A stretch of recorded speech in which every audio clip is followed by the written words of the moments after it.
Bueno, como ya hemos dicho, vamos a explicar la geometría de Ackermann. Y para ello, lo primero es entender bien el concepto de rodadura perfecta. Para comprenderlo bien, vamos a empezar dibujando aquí un neumático, en el que el centro del neumático es el punto O y el punto de contacto es el punto A. Para que exista la rodadura perfecta, tiene que haber una velocidad total en el punto de contacto nula, lo que implica una velocidad en el eje X y Z cero, nula, vamos. Esta condición de rodadura perfecta lo que implica es que la velocidad lineal del centro de la rueda tenga la dirección del neumático y no cualquier otra, porque si no esto provocaría que apareciese un deslizamiento.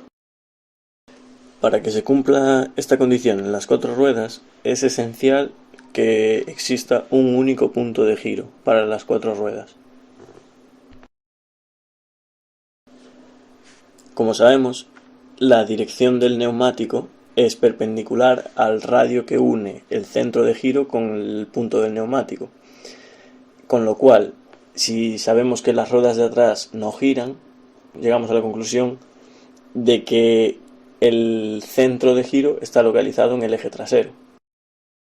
Vale, recordando que la velocidad lineal es perpendicular al radio, sabemos la dirección que van a tener las dos velocidades de los neumáticos delanteros. Con ello nos damos cuenta de que el ángulo interior es bastante mayor que el ángulo exterior. Y aquí es donde aparece el problema de la dirección y aparece también la solución de Ackermann.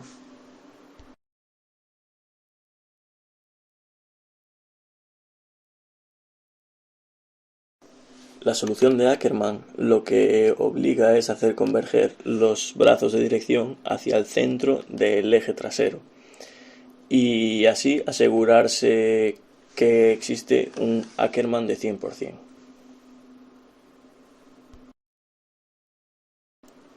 ¿Qué es esto del porcentaje de Ackermann? Vale. Existe la posibilidad de conseguir un mayor de 100% de Ackermann, que lo que implica es que la rueda interior gira más de lo que debería, y la otra posibilidad es menor de 100% y por lo tanto la rueda interior gira menos de lo que debería, menos del 100% de Ackermann. Como dato, que sepáis que existe también anti-Ackermann, que lo que provoca es que la rueda externa gire más que la rueda interna. Esto es habitual en la Fórmula 1. Para regular este porcentaje de Ackermann se puede hacer aumentando la convergencia o disminuyendo la convergencia. Si aumentas la convergencia consigues más porcentaje de Ackermann, y si aumentas la divergencia menos porcentaje de Ackermann. Bueno, existen varios modelos de adaptación funcional para este mecanismo. En este caso, pues vamos a usar el de dirección cremallera, que consiste en un piñón que transmite el giro del volante y una cremallera que transforma el giro del volante en un movimiento lineal.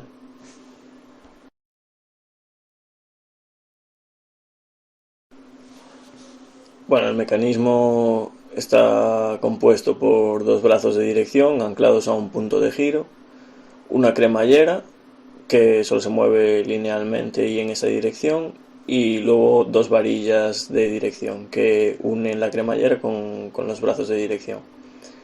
En esta posición en concreto se encuentra un Ackermann de 100%, pero el Ackermann también se puede regular con la posición de la cremallera. Si la atrasamos, es decir, la acercamos al eje trasero, conseguimos un Ackermann de mayor porcentaje, y en cambio si la adelantamos, conseguimos un Ackermann de menor porcentaje. Y esto es debido a la progresividad geométrica del mecanismo. Bueno, pasamos ahora a SolidWorks y creamos un mecanismo sencillo para acabar de entenderlo.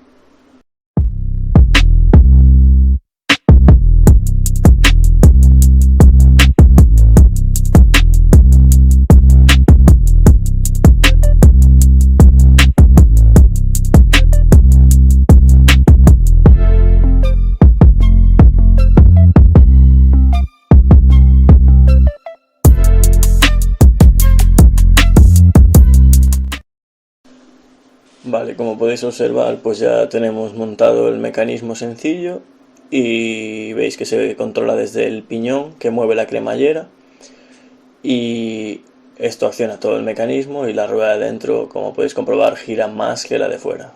Le ponemos ahora una cota para comprobarlo. Vale, conducida y ahora ponemos la de arriba y como podéis ver es menor que la interna. Os animo a que hagáis el vuestro para comprobarlo y para probar los distintos rangos de Ackermann y todo y comprender perfectamente el mecanismo.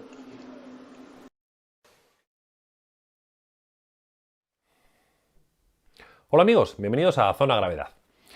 Retomamos la geometría de Ackermann, que vimos hace unos capítulos, una introducción. De nuevo ya sabemos que es una geometría que nos permite que la rueda interior gire más que la rueda exterior al tomar una curva, de tal manera que tengas un solo centro de giro para las cuatro ruedas del coche y se elimine el rozamiento indeseado de unas ruedas luchando contra otras al no tener un eje de giro común.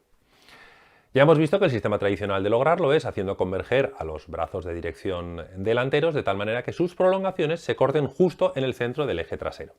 De esa manera lograríamos lo que es un 100% de Ackermann, una geometría de Ackermann. El grado de intensidad de esta geometría de Ackermann precisamente se mide en este porcentaje. Vamos a ver varios ejemplos para comprenderlo enseguida. Tú imagínate que los brazos de dirección los haces más convergentes de lo que necesitas. Tienes más que Ackermann. Quiere decir que la rueda interior gira más que la exterior en el tomar una curva, pero gira mucho más de lo necesario. De tal manera que vuelves a no tener un eje de giro común para las cuatro ruedas, sino que ahora la rueda interior está girando demasiado. También podría ocurrir lo contrario. Tú imagínate que los brazos de dirección no convergen lo suficiente. Hemos logrado un poco de la geometría de Ackermann, pero no llegamos al efecto completo. ¿Veis? Se miden con un porcentaje de Ackermann. Podríamos exagerar este efecto, podríamos llegar a tener los brazos paralelos, de tal manera que ¿dónde se cortarían? En el infinito, nunca se cortarían. Tendríamos un 0% de Ackermann, que es lo que se llama una dirección paralela, un parallel steering. O incluso podríamos pasarnos y volvernos locos y poner los brazos de dirección divergiendo en vez de convergiendo, de tal manera que se cortasen por delante del vehículo. Tendríamos un Ackermann negativo, teníamos lo que se llama un anti-Ackermann, de tal manera que la rueda interior giraría menos que la exterior. Este concepto produce muchas discusiones en internet, en los foros, mucha gente que afirma que, bueno, que es que los Fórmula 1 llevan anti-Ackermann, así que los mejores llevar anti-Ackermann, y unas discusiones bastante encendidas sobre el asunto. En general, lo que ya hemos dicho en alguna otra ocasión, no es correcto trasladar ciegamente las soluciones técnicas de una categoría a otra. Primero, porque cada categoría tiene sus características de potencia, de dimensiones, de transferencias laterales de peso, etc. Y segundo, porque cada categoría tiene un reglamento que hace que la solución técnica adoptada sea la mejor dentro de ese reglamento. No tiene que ser técnicamente la mejor posible. En el caso de los vehículos, por ejemplo, un Fórmula 1, ellos emplean muchas veces geometrías de dirección paralelas o incluso anti-Ackermann. ¿Cuál es la causa? Estos vehículos tienen unas cargas aerodinámicas brutales que les permiten que al tomar una curva a alta velocidad, estos alerones y estos efectos suelos produzcan una fuerza normal sobre los neumáticos varias veces superior al propio vehículo, al propio peso del vehículo. Esto hace que sus agarres laterales y sus transferencias laterales de peso sean muy altas, sean de 3Gs, 4Gs, sean una burrada. Un coche de inercia de competición de alto nivel puede llegar al 1G, 1,1G, 1,2 Gs. Date cuenta que nosotros utilizamos neumáticos, para entendernos, de calle, con compuestos de calle, porque no somos capaces de calentar un neumático de competición, no tenemos tiempo suficiente, y además no tenemos cargas aerodinámicas, o tenemos cargas aerodinámicas despreciables, con lo cual es físicamente complicado pasar de estos niveles de agarre. Un coche que produce una aceleración lateral de 4 Gs, lógicamente produce una transferencia lateral de cargas brutal. Las ruedas interiores se aligeran muchísimo y las exteriores se sobrecargan muchísimo. Con lo cual ya os estáis dando cuenta de que la mayor parte del peso en una curva con mucho apoyo aerodinámico está en las ruedas exteriores. Además, cada tipo de neumático tiene una curva de sensibilidad a la carga. ¿Os acordáis de los primeros capítulos que dedicábamos a los neumáticos? Por eso, cada tipo de neumático necesita un determinado ángulo de deriva para producir el máximo agarre lateral con una determinada carga sobre él. De nuevo repetimos, no se pueden aplicar ciegamente las soluciones de una categoría a las de otra. Un Fórmula 1, el rozamiento con el suelo, en el fondo le importa poquito, porque ellos tienen 700 caballos que pueden vencer este rozamiento fácilmente. Les importa más generar el agarre máximo posible de la rueda interior, aunque introduzca un rozamiento parásito adicional. Por eso emplean soluciones de geometrías de Ackermann distintas y es habitual que utilicen giros, digamos, un Ackermann 0 o incluso Ackermann negativo. Si tú te das cuenta, si un coche de Fórmula 1 muchas veces los boxes los ponen en unas ruedillas para moverlos por dentro del box, un coche con un anti-Ackermann, si tú lo empujases por los boxes, en cuanto el piloto gira mucho el volante, es complicado de mover adelante y atrás. Las ruedas van chillando y luchando unas con otras. Tiene mucho rozamiento parásito. En nuestro caso, en un deporte de inercia que no tenemos motor, el rozamiento de las ruedas es fundamental. Tenemos que tratar de minimizarlo al máximo. Por eso, para nosotros es muy importante lograr una geometría de Ackermann que nos minimice estos rozamientos parásitos en curvas, especialmente en curvas cerradas. ¿Nos vemos? Hola amigos, bienvenidos a Zona Gravedad. Hoy vamos a ver otras dos soluciones que podemos emplear para lograr la geometría de Ackermann sin modificar el ángulo de los brazos de dirección, que es la solución más habitual. Lo primero que hay que tener en cuenta es la definición clásica para lograr el 100% de Ackermann, por enésima vez prolongando los brazos de dirección hasta que el corte de sus prolongaciones se corten justo en el centro del eje trasero, solamente es válida si la varilla de dirección es perfectamente perpendicular al eje longitudinal del vehículo. Es decir, si la cremallera de dirección, su prolongación es perfectamente recta, la varilla de dirección sigue en la misma dirección perpendicular al centro del vehículo hasta llegar al brazo de dirección. Si nosotros modificamos la situación de la cremallera o de las bieletas de dirección tipo CAR hacia adelante o hacia atrás, modificamos el grado de Ackermann. Concretamente, si nosotros retrasamos la cremallera hacia la parte trasera del vehículo, bien sea con la dirección por delante o por detrás, da igual. Si nosotros retrasamos la cremallera, añadimos Ackermann. Lo cual quiere decir que podríamos incluso lograr una geometría de Ackermann con los brazos paralelos si retrasásemos lo suficiente la cremallera. ¿Por qué?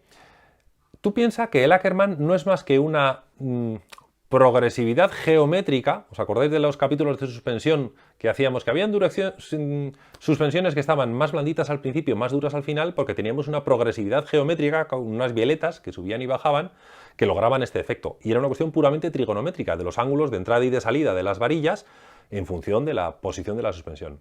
Pues esto es exactamente lo mismo, pero con el sistema de dirección. Si tú retrasas la cremallera hacia atrás, las varillas ya no están en prolongación con la cremallera, sino que forman un ángulo. ¿Cómo puedes comprender esto? De una manera muy sencilla. Tú piensas en una determinada situación, si el volante giras a la izquierda y giras a la derecha 10 grados, si el efecto es distinto, si una rueda va a girar más que la otra. Si tú retrasas la cremallera, las varillas de dirección ya no están a 180 grados respecto a la línea de la cremallera, sino que están, imagínate, no lo sé, 10 grados inclinadas hacia adelante. Imagínate que giras el volante hacia la izquierda. La cremallera se desplaza hacia la derecha y ¿qué es lo que ocurre? Pues el ángulo que formaba la varilla de dirección derecha con la cremallera, que al principio eran 170 grados, se va a ir cerrando, va a ser cada vez menor, de 170 va a ir pasando hacia 160, para entendernos.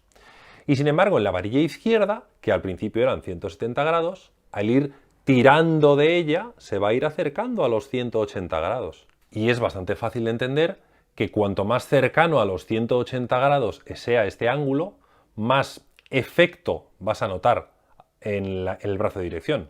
Cuanto más cerca de 180 grados, menos se pierde en una componente longitudinal hacia adelante y atrás y más se aprovecha en esta componente hacia izquierda y hacia la derecha, que es la que nos hace girar.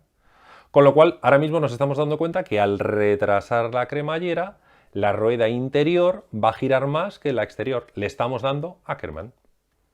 Muy bien, ¿y cuánto tendríamos que hacer retroceder la cremallera para lograr un 100% de Ackermann teniendo, por ejemplo, los brazos de dirección paralelos? En el fondo, lo que te tienes que fijar es el ángulo que forman la varilla de dirección con el brazo de dirección.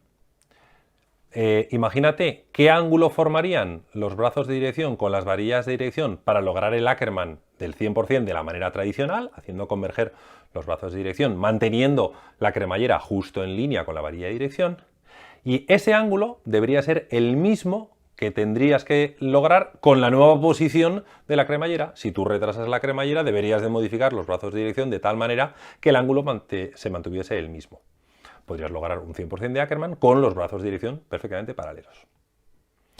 Este efecto no lo podemos exagerar mucho. ¿Por qué? Porque si nosotros retrasamos muchísimo la cremallera, el ángulo formado entre la cremallera y la varilla de dirección va a ser muy grande. Si tú tienes unas varillas de dirección a 40 grados de la prolongación de la cremallera, vas a producir unas flexiones muy importantes al girar. Lógicamente, cuando realices los apoyos, la varilla de dirección va a flexionar. Con lo cual no se puede exagerar muchísimo este efecto porque si no, lógicamente vamos a estropear el tacto de la dirección y además se va a poder doblar con cierta facilidad. Y existe un segundo sistema para lograr la geometría de Ackermann.